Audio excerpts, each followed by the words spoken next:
friends, today we are going to continue our chapter life processes.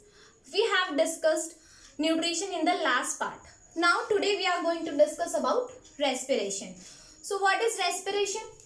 It is a process of breakdown of food particles. That food particles are generally glucose that we have obtained in the digestion of carbohydrates to release energy in the cells of our body.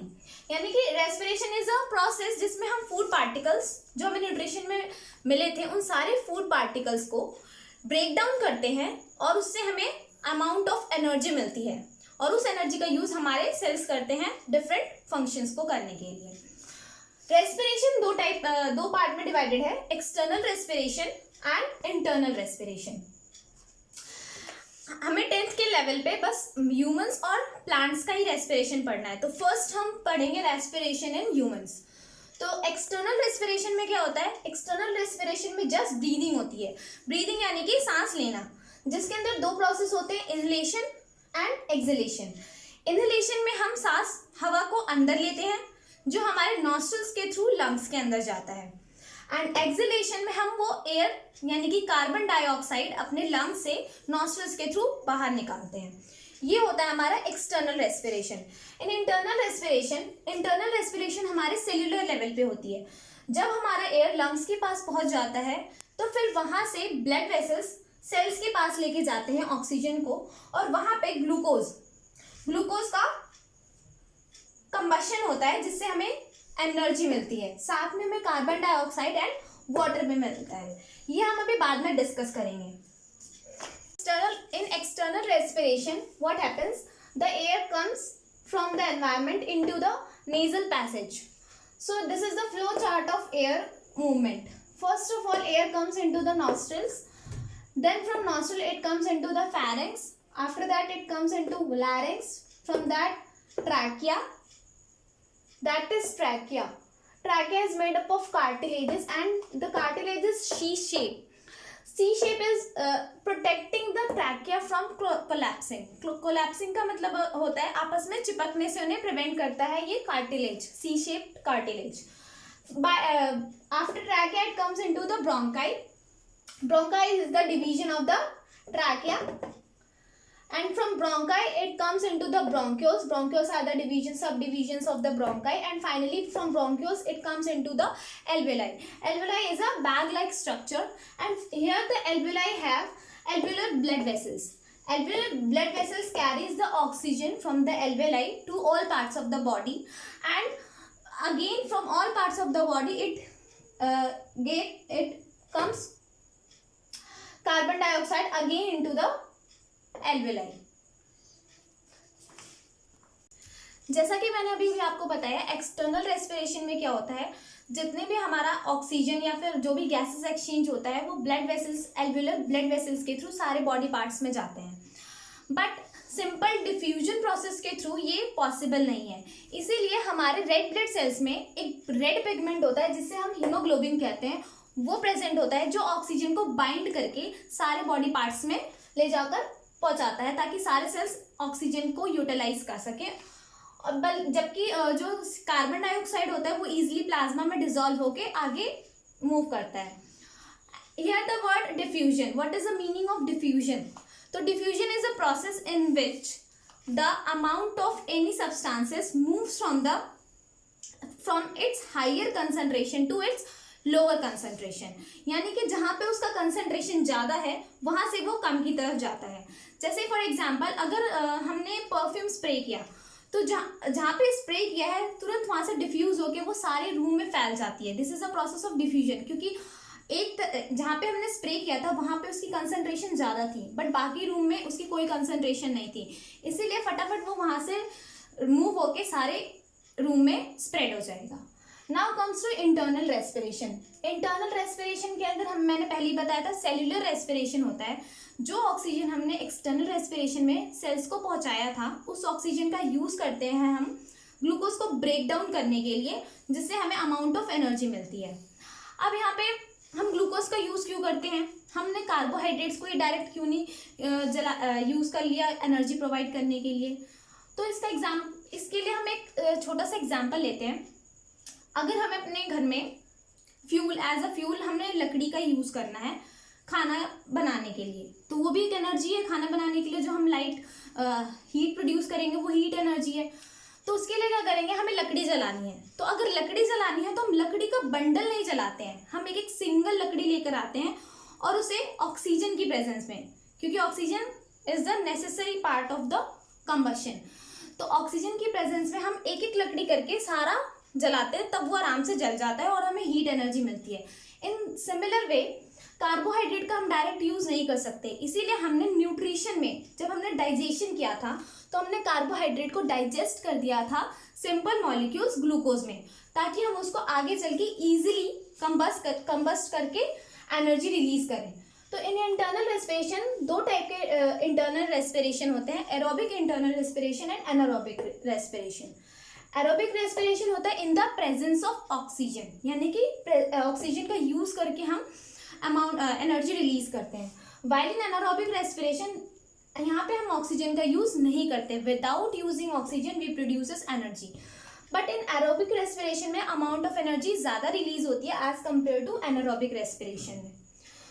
तो सारे process में, aerobic या anaerobic process में, दोनों में जो सबसे first step होता है वो होता है break down of glucose. Glucose जो कि 6 कार्बन मॉलिक्यूल है, ग्लूकोज का फॉर्मूला होता है C6H12O6, यानी कि यहाँ पे C6 का मतलब क्या है, 6 कार्बन है। तो हमारा फर्स्ट स्टेप होता है हम ग्लूकोज यानी कि जो 6 कार्बन मॉलिक्यूल है उसको ब्रेक करते हैं पाइरुवेट में। पाइरुवेट क्या होता है, 3 कार्बन मॉलिक्यूल होता है, उसके अंदर कार्बन कितने होते हैं, 3 कार्बन होते हैं। तो हम ग्लूकोज का ब्रेक डाउन करते हैं पाइरुवेट में, और ये जो भी प्रोसेस है ये सेल के अंदर हो रही है, सारा हमारा रेस्पिरेशन सेल के अंदर हो रहा है, क्योंकि हम इंटरनल रेस्पिरेशन की बात कर रहे हैं। तो जो हमारा रेस्पिरेशन है, पाइरुवेट जो कन्वर्ट हो रहा है, ये हमारा सारा होता है साइटोप्लाज्म के अंदर। इसके बाद क्या होता है, साइटोप्लाज्म के बाद जो पाइरुवेट है उसे हम ट्रांसपोर्ट कर देते हैं माइटोकॉन्ड्रिया के अंदर, वो अभी मैं आपको एक्सप्लेन करती हूँ। So we are talking about internal respiration. Glucose और 6 कार्बन मॉलिक्यूल जो साइटोप्लाज्म में ब्रेक डाउन हो गया था पाइरुवेट में। पाइरुवेट जो 3 कार्बन मॉलिक्यूल है, जब ये ब्रेक डाउन होता है ग्लूकोज पाइरुवेट के अंदर, तो सम अमाउंट ऑफ एनर्जी यहाँ पर भी रिलीज होती है। फिर ये जो पाइरुवेट है ये 3 डिफरेंट पाथवे में कन्वर्ट होता है और रिलीज करता है energy. First is absence of oxygen. Absence of oxygen यानी एनारोबिक रेस्पिरेशन है, ये जनरली बैक्टीरियाज में होता है और ईस्ट में भी होता है। एब्सेंस ऑफ ऑक्सीजन में जो पाइरुवेट है वो ब्रेक डाउन होता है और कन्वर्ट होता है एथेनॉल में, जो एक 2 कार्बन मॉलिक्यूल है। ये आप इस एथेनॉल के बारे में chapter number 4 carbon and its compound के बारे में पढ़ेंगे। एथेनॉल रिलीज होता है, साथ में CO2 यानी कि कार्बन डाइऑक्साइड, और some amount of energy release होती है। But as compare to aerobic respiration, anaerobic respiration में बहुत कम अमाउंट ऑफ एनर्जी रिलीज होती है।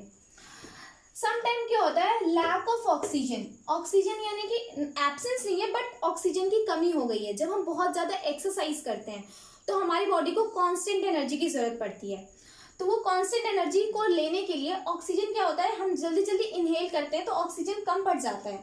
तो उस केस में हमारे जो मसल सेल्स होते हैं वो विदाउट ऑक्सीजन ही एनर्जी प्रोड्यूस करने लग जाते हैं, और उसमें प्रोड्यूस होता है हमारा लैक्टिक एसिड और एनर्जी। ये जो लैक्टिक एसिड प्रोड्यूस होता है यहाँ पे, ये हमारे मसल सेल्स के अंदर जाके एक्यूमुलेट हो जाता है, जिसकी वजह से हमें मस्कुलर क्रैम्प्स पड़ते हैं, जिसमें हमें बहुत ज़्यादा पेन होता है हमारे काफ मसल्स वगैरह में। And the last aerobic respiration यानी प्रेजेंस ऑफ ऑक्सीजन में क्या होता है, जो हमारा पाइरुवेट था 3 कार्बन मॉलिक्यूल, वो कन्वर्ट हो जाता है कार्बन डाइऑक्साइड, वाटर, और यहाँ पे जो एनर्जी रिलीज होती है वो बहुत हाई अमाउंट में रिलीज होती है। तो ये रेस्पिरेशन था हमारे, और ये वाला जो रेस्पिरेशन है ये हमारा पार्ट माइटोकॉन्ड्रिया के अंदर होता है। माइटोकॉन्ड्रिया सेल ऑर्गेनेल है, हमारे सेल्स के अंदर होता है। ये हमने 9th क्लास में पढ़ा था साइंस में। और जो एनर्जी यहाँ पे रिलीज होती है, ये एनर्जी कन्वर्ट हो जाती है ATP की फॉर्म में, और वो हमारे सेल्स में स्टोर रहती है आगे फंक्शन करने के लिए। ATP की फुल फॉर्म क्या होती है, ATP is adenosine triphosphate, it is the energy currency of our cell. अभी हम सब लोगों ने ह्यूमन रेस्पिरेशन देखा, अब हम देखेंगे प्लांट्स के अंदर रेस्पिरेशन कैसे होता है। प्लांट्स में मैंने आपको फोटोसिंथेसिस बताया था। फोटोसिंथेसिस में क्या था, ऑक्सीजन रिलीज हो रहा था, बट रेस्पिरेशन में क्या होता है, रेस्पिरेशन जैसा ह्यूमन रेस्पिरेशन होता है सेम ऐसे ही प्लांट रेस्पिरेशन होता है। प्लांट रेस्पिरेशन में भी जो प्लांट्स के पार्ट्स होते हैं और सेल्स होते हैं वो ऑक्सीजन कंज्यूम करते हैं एनर्जी रिलीज करने के लिए। तो जो मोस्टली क्या होता है, नाइट टाइम प्लांट्स जो होता है वो रेस्पिरेशन के थ्रू ऑक्सीजन अंदर लेते हैं और कार्बन डाइऑक्साइड बाहर रिलीज करते हैं। बट ये जो कार्बन डाइऑक्साइड होता है ये डे टाइम में, क्योंकि फोटोसिंथेसिस का सबसे मेन चीज जो हमारे पास होनी चाहिए वो है sunlight. In the presence of sunlight photosynthesis occur. So in day time जो रेस्पिरेशन नाइट टाइम में CO2 रिमूव किया था प्लांट ने, वही कार्बन डाइऑक्साइड हम फोटोसिंथेसिस के लिए यूज करते हैं और उससे वापस ऑक्सीजन निकालते हैं। और ये गैसेस एक्सचेंज मैंने आपको पहले भी पिछली क्लास में बताया था न्यूट्रिशन में कि स्टोमेटल पोर के थ्रू गैसेस एक्सचेंज होते हैं। स्टोमेटल पोर होता है जो सरफेस ऑफ लीव्स पे प्रेजेंट होते हैं, वहां से कार्बन डाइऑक्साइड बाहर या अंदर जाते हैं, सेम वे में ऑक्सीजन अंदर या बाहर जाते हैं। और बाकी जो पार्ट्स हैं लीव्स के अंदर तो इसके थ्रू हो जाती है, बाकी पार्ट्स में जो है वो डायरेक्टली एक्सपोज होते हैं एनवायरनमेंट में और डायरेक्ट डिफ्यूजन जैसे मैंने आपको बताया हाई कंसंट्रेशन से लो कंसंट्रेशन की तरफ मूवमेंट होती है। तो जो बाकी पार्ट्स हैं वो डायरेक्टली एक्सपोज होते हैं एनवायरनमेंट में और वो वहां से अपना ऑक्सीजन ले लेते हैं या फिर कार्बन डाइऑक्साइड एनवायरनमेंट में रिलीज कर देते हैं। ये है प्लांट रेस्पिरेशन। प्लांट रेस्पिरेशन की बात आते हैं एक्वाटिक एनिमल्स। एक्वाटिक एनिमल्स क्या होते हैं?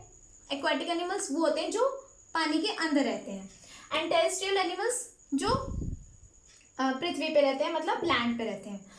एक्वाटिक एनिमल्स में रेस्पिरेशन कैसे होती है, उन्हें ऑक्सीजन कैसे मिलता है?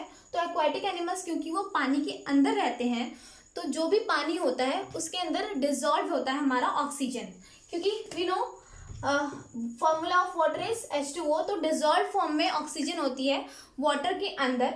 एक्वाटिक एनिमल्स के अंदर एबिलिटी होती है उस डिजॉल्व ऑक्सीजन को यूटिलाइज करने की। एक्वाटिक एनिमल्स में जैसे फिश है, फिश में क्या होता है जो वो वाटर लेती है माउथ के थ्रू अंदर, और फिर गिल्स में क्या होता है, गिल्स के पास बहुत सारे वेसल्स होते हैं, वो उस वाटर के अंदर से ऑक्सीजन डिजॉल्व ऑक्सीजन को अंदर ले लेती है और बाकी पार्ट में सर्कुलेट कर देती है। तो ये था हमारा एक्वाटिक एनिमल्स में रेस्पिरेशन कैसे होती है। Terrestrial as compare to aquatic animals, terrestrial organisms के पास बहुत हाई अमाउंट ऑफ ऑक्सीजन है, वो आराम से अपना रेस्पिरेशन कर सकते हैं। तो as compare to aquatic animals, terrestrial animals में जो रेस्पिरेटरी रेट होता है वो बहुत कम होता है, यानी वो बहुत आराम से रेस्पिरेशन करते हैं, बट इनको बहुत जल्दी ब्रीथ करना पड़ता है ऑक्सीजन लेने के लिए, क्योंकि इनके पास ऑक्सीजन का अमाउंट जो है वो कम है। तो इस तरह हमने देखा एक्वाटिक एनिमल्स में कैसे रेस्पिरेशन होती है, टेरेस्ट्रियल यानी कि हम कैसे रेस्पायर करते हैं, और हम एक्वाटिक एनिमल्स और टेरेस्ट्रियल में सबसे ज़्यादा रेस्पिरेटरी रेट किसकी होती है? एक्वाटिक एनिमल्स की, क्योंकि वो डिजॉल्व ऑक्सीजन को कंज्यूम करते हैं एनर्जी रिलीज करने के लिए। तो आज का टॉपिक था हमारा रेस्पिरेशन। कैसा लगा आपको जरूर कमेंट करके बताएं। Thank you so much guys, and if you like my video please subscribe it. Thank you.